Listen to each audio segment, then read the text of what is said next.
Lastly, we have the Common App, which is used by many colleges and universities across the US, whether it can be private or public. Common App can be a bit messier than CSUs and UCs since they all have different deadlines depending on what schools you're applying to. On top of keeping track of the deadlines, there are also a lot more sections you have to fill out. This is because there is a basic application that is for Common App as a whole, and then you have to fill out the smaller applications for each of the colleges you are applying to.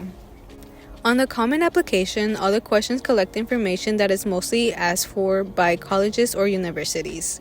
For example, there are many personal questions about yourself, your family, and your education. As well, it provides a different section for you to list any extracurricular activities and academic achievements that you did throughout your years in high school. When you complete the section, you then have to input all classes that you took from 9th to 12th grade.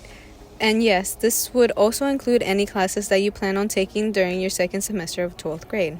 After entering your personal information, it is also required for you to write a personal essay since some of the institutions require it. For the essay, there are about 7 prompts that you can choose from, all which are trying to get an insight into the person you are outside of academics. So you shouldn't let the prompt constrain you. As a writer, you should present anything that you want to the admission committee. However, you are to write a minimum of 250 words with the maximum being 650 words. Personally, 500 words was the recommended word count I often got from teachers and counselors. They would always say 500 was the sweet spot for Common App essays. As for questions surrounding when to start the essay, I would suggest starting the essay around September and finishing it throughout October.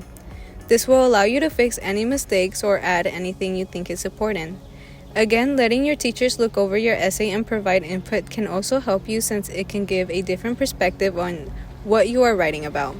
Not only can they help proofread, but they can also check if you are conveying the intended message, which means is the admissions committee seeing you as you want to present yourself to them.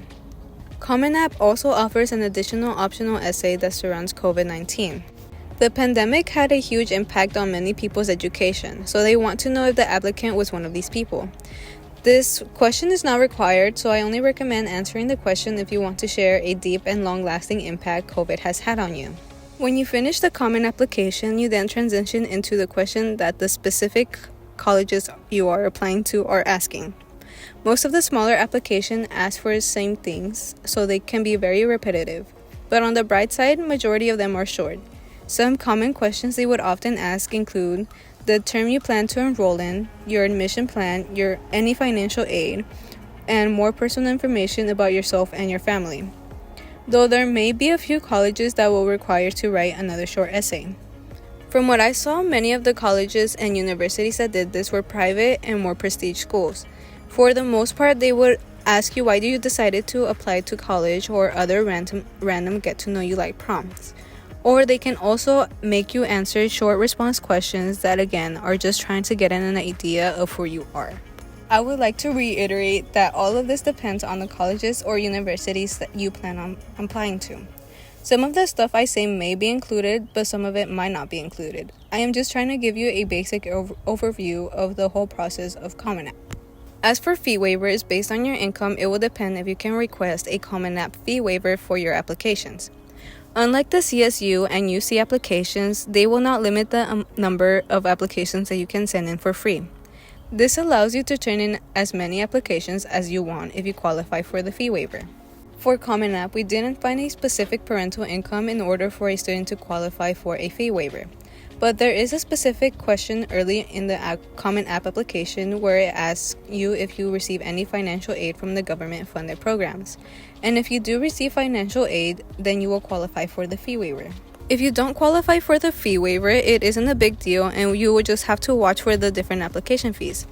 For all the colleges, the fees are different, so the numbers are going to be something that you want to keep track of. However, paying these fees is something that is going to limit you from applying to as many colleges as you want to. So only apply to the colleges or universities at the top of your list. For me, I felt Common App was more work than the CSU application. So it is pretty comparable to the UC applications in terms of the amount of information they are asking for.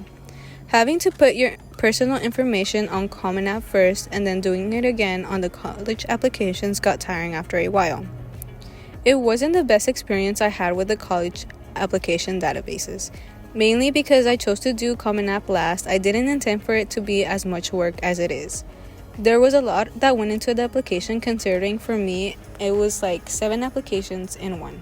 My recommendation to you would be to keep track of each application you turn in. This isn't something that I did in the beginning, and later on I realized I should have done it.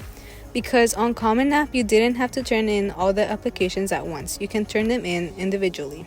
This meant as time went on I forgot which applications I actually submitted and which I actually do need to submit.